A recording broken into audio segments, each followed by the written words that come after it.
మీ ఎలాంటి వ్యాపార ప్రకటనలకైనా వెంటనే మా ఛానల్ సంప్రదించండి. నమస్కారం గురుగారు. శ్రీమాత్రే నమః. 2026 ఫిబ్రవరి మాసం విశేషంగా వృశ్చిక రాశి వాళ్ళకి ఈ నెల ఎటువంటి ఫలితాలు ఉండబోతున్నాయి, ఏ విషయాల్లో ఎక్కువగా జాగ్రత్తలు పాటించాలంటారు? తప్పకుండా అండి. వృశ్చికం వారికి ఏంటంటే సెల్ఫ్ కాంపిటీషన్ ఎక్కువ, అంటే వాళ్ళే కాంపిటేటర్ తీసుకుని ఉంటారు. అయితే ఈ వృశ్చికం వారికి ఇప్పుడు ప్రస్తుతం ఉన్నటువంటి గ్రహస్థితి, అష్టమంచి గురువు 2వ స్థానాన్ని చూస్తున్నాడు, దశమంలో కేతు వృత్తి స్థానంలో, పరాక్రమ స్థానంలో 4 గ్రహాలతో ఈ నెల వీళ్ళకి స్టార్ట్ అవుతుంది. 18వ తేదీ నుంచి 5 గ్రహాలు చతుర్థంలో సంచరిస్తుంటే, పంచమ శని ఆలోచన స్థానంలో, చతుర్థంలో 5 గ్రహాల్లో రాహు కూడా ఉంటాడు. ఈ ప్లానటరీ పొజిషన్స్ అసలు ఈ నెల వీళ్ళకి ఎటువంటి ఫలితాలు ఇవ్వనున్నాయి, ఎటువంటి విషయాల్లో పర్టికులర్గా జాగ్రత్తగా ఉండాలి, ఏ దేవత ఆరాధన చేసుకోవాలి అనేటువంటి అంశాలు చెప్తుంది. నేనైనప్పటికీ కూడా చెప్పిస్తుంది ఈ సాక్షాత్ లలిత అమ్మవారిగా భావిస్తూ, ఫస్ట్ ఆఫ్ ఆల్ ఏంటంటే ఇక్కడ ఈ గ్రహాలు ఈ కాంబినేషన్స్ ఉన్నటువంటి వారికి మొట్టమొదటిగా అంటే ఫిబ్రవరి మాసంలో ఫస్ట్ 18 days ఆఫ్ పీరియడ్ ఎక్కువ చేంజెస్ ఇస్తుందండి. అంటే ఉన్న ప్రదేశం నుంచి మారడము, ధైర్యంగా కొన్ని స్టెప్స్ తీసుకోవడము, ఆ ధైర్యంగా కొన్ని స్టెప్స్ తీసుకునే విషయంలో కొంతమందితో కొంత ఘర్షణ ఏర్పడడం అనేటువంటిది ఇస్తుంది. అయితే ఎంతైనా సరే ఈ లగ్నానికి శుభుడు కాబట్టి గురువు అష్టమంలో ఉన్నందుకు ఇన్సూరెన్స్ రిలేటెడ్ మనీ కొన్నిసార్లు మనకి ఏదో కలిసి రావడం అంటూ ఉంటాం, అట్లా కలిసి రావడం 8,000 అనేది మీ పూర్వజన్మ పుణ్యాన్ని విత్డ్రాల్ చేసుకోవడం యాక్చువల్గా వస్తుంది. వీళ్ళు ఏదైనా ప్రాపర్టీస్ తీసుకోవడం కానీ, వాహనం కానీ, గృహం కానీ, స్థలం కానీ, ఏదైనా స్థలంలో డెవలప్మెంట్స్ కానీ 3rd and 4th వీక్స్ ఎక్కువ జరుగుతాయి. ఏదైనా కోర్సెస్ చేయడం, ఆన్లైన్ కోర్సెస్ చేయడం, ఇలాంటివన్నీ కూడా.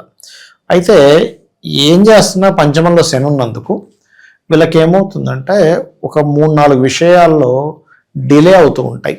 ఎలా అంటే వీళ్ళే కొన్ని విషయాలు అవతల వాళ్ళకి రెస్పాన్స్ ఇచ్చే విషయంలో లేట్ చేయడం వల్ల ఇక్కడ ఇబ్బంది పడతారు. పంచమ స్థానంలో శని ఉన్నప్పుడు అంటే ఏదైనా ఒక విషయం మీద నిర్ణయం తీసుకోవాలి, వెంటనే తీసుకోకపోవడం వల్ల లేదా మరీ లేట్ చేయడం వల్ల వెంటనే తీసేసుకుంటారు, ఒక్కోసారి బాగా లేట్ చేస్తారు.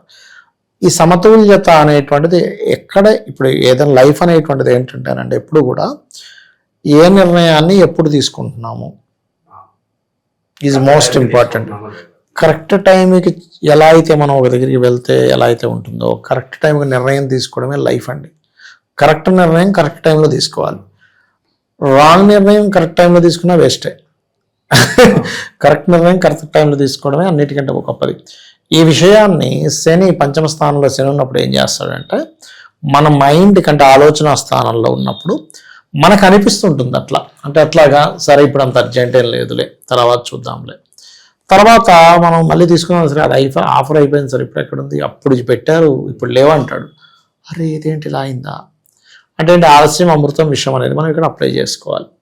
అలాగే బయట దేశాల్లో ఉండేటువంటి వారు అక్కడ ఏదైనా ప్రాపర్టీస్ తీసుకోవడం, వాహనం తీసుకోవడం, గృహం తీసుకోవడం, ఇట్లాంటివన్నీ కూడా చాలా ఎక్కువగా చూపిస్తున్నాయి చెప్పాలంటే.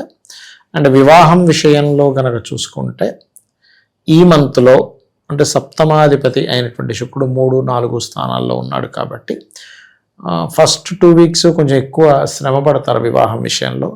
లాస్ట్ 2 వీక్స్ కొంచెం మదర్ తరపు బంధువర్గంలో వారి త్రూ ట్రై చేసుకోవడం, లేకపోతే ఆన్లైన్లో ఇప్పుడు మ్యాట్రిమోనీ సైట్స్లో ట్రై చేసుకోవడం వల్ల వీళ్ళకి కొంతవరకు ఛాన్సెస్ ఎక్కువగా ఉంటాయి చెప్పాలంటే. కాకపోతే ఇక్కడ దశమ స్థానంలో కేతు ఉన్నందుకు వచ్చిన గవర్నమెంట్ జాబ్ కూడా వద్దనుకోవడం, గవర్నమెంట్ జాబ్లో ఉండి కూడా మానేయాలనుకోవడం నేను చాలామందిని చూశాను. అలా ఒకసారి అయితే చాలా గమ్మత్తు అనిపించింది నాకు. అమ్మ మీకు గవర్నమెంట్ జాబ్ ఉంది, నేను చెప్పాను మామూలుగా గవర్నమెంట్ జాబ్ ఉంది కానీ ఎక్కడో మీరు గ్యాప్ తీసుకోవాలనిపిస్తుంది అంటే గ్యాప్ కాదు సార్ నాకు మొత్తం మానేయాలనిపిస్తుంది అన్నది. ఎందుకమ్మా అట్లా అన్న అంటే మీకు ఎంత వస్తుంది శాలరీ తక్కువ వస్తుంది అంటే లేదు సార్ నాకు 70+ వస్తుంది. మరి ఇంకేంటమ్మా మరి ఇంకా పెరుగుతుంది కదా, స్టార్టింగ్లో ఇలా ఉందని ఇంకా బాగా పెరుగుతుంది కదా ఫ్యూచర్ అంటే లేదు సార్ నేను ఎక్కడికి వెళ్ళలేకపోతున్నా గవర్నమెంట్ జాబ్ వల్ల, ఒక పేరెంటానికి వెళ్ళలేను, ఒక పండక్కి వెళ్ళలేను, ఎందుకు అవసరమా, నేను పోయి వ్యాపారం చేసుకోవాలనిపిస్తుంది అన్నప్పుడు ఆవిడ జాతకంలో ఉన్న కాంబినేషన్ ఏంటంటే వ్యాపారంలోకి వెళ్ళిపోవాలనేటువంటి ఆలోచనతో ఉన్న జాబ్ను వదులుకుంటారు, తర్వాత బాధపడతారు.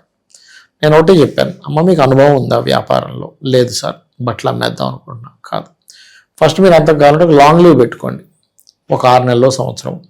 ఆ 6 నెలల సంవత్సరం వ్యాపారం పెట్టి చూడండి, మీకు అర్థమైపోద్ది వాట్ ఈజ్ వ్యాపారం, నేను ఎక్కడ సేఫ్గా ఉన్నాను అనేది. మీకు ఈ సమయం ఉద్యోగం వదిలేయాలనిపించే సమయం. అది ఒక్కొక్కసారి జన్మజాతకంలో మనకి కాంబినేషన్స్ వచ్చినప్పుడు మహాదశలు అంతర్దశలో ఇస్తుంది.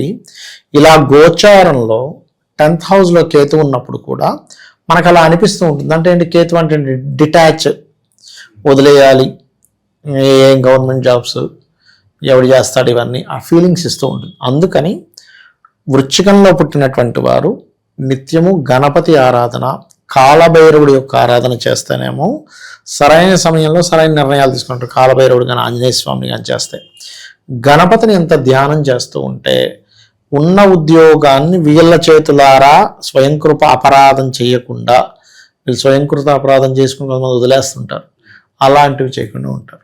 ఎక్కువ ఇన్వెస్ట్మెంట్స్ చేయొచ్చు అంటారు, రిస్క్ తీసుకున్నా పర్వాలేదు. ఇన్వెస్ట్మెంట్స్ ఏదన్నా ప్రాపర్టీస్ కొనుక్కోవాలనుకోవడానికి ఎలా ఉంటుంది టైం ప్రస్తుతం వీళ్ళకి? వీళ్ళకి 3rd and 4th వీక్ చాలా ఎక్కువగా ఉందండి, తీసుకుంటారు కూడా ఆ టైంలో.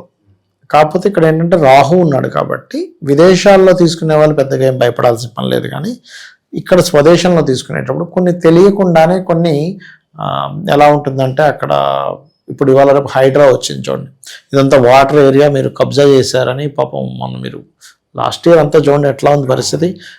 అప్పుడే ఇంకా గృహప్రవేశం చేసి ఆ తోరణాలు కూడా తీయలేదు, హైదరాబాద్ వచ్చి కొట్టేశాడు. ఇంకా అదేమంటారు, గుమ్మడికాయ అలాగే ఉంది, తోరణాలు అలాగే ఉన్నాయి, లోపల హోమం చేసిన హోమగుండం కూడా తెలియదు వాళ్ళు కనీసం. అట్లా ఏంటంటే ఈ 4th హౌస్లో అది వృశ్చిక రాశి నుంచి 4వ స్థానంలో రాహు ఉంటూ అధిక గ్రహాలు ఉన్నందుకు కొన్ని విషయాలు మనం సరైన అవగాహన లేకుండా తీసుకోవడం వల్ల ఇబ్బంది పడతాం. అది పర్టికులర్గా జాగ్రత్త పడాలి. ఇక విశేషంగా గురుగారు ఎటువంటి పరిహారాలు చేసుకోవాలి ప్రజెంట్ ఉన్న గ్రహస్థితి బట్టి? ఎటువంటి దైవతారాధన, ఎటువంటి శక్తివంతమైన క్షేత్రాలకు వెళ్తే బాగుంటుంది అనుకుంటే ఏం చెప్తారు వీళ్ళకి? తప్పకుండా అండి, గణపతి ఆలయాలకు వెళ్ళడం మంచిది, పాయింట్ నెంబర్ 1. రెండవది, నవగ్రహాల్లో శని కేతు గ్రహాల దగ్గర దీపారాధన చేసుకోవడం చాలా ఉత్తమం. ఇక మూడవది ఏంటంటే, గోవులకి గ్రాసము బెల్లము తినిపిస్తే మంచిది. ఇవి చేయాలి. ఓవరాల్గా ఈ రాశి వాళ్ళందరికీ మాసం ఎలా ఉంటుంది, ఎటువంటి జాగ్రత్తలు తీసుకోవాలి, చాలా మంచి విశ్లేషణ అందించారు. ధన్యవాదాలు. శ్రీమాత్రే నమః.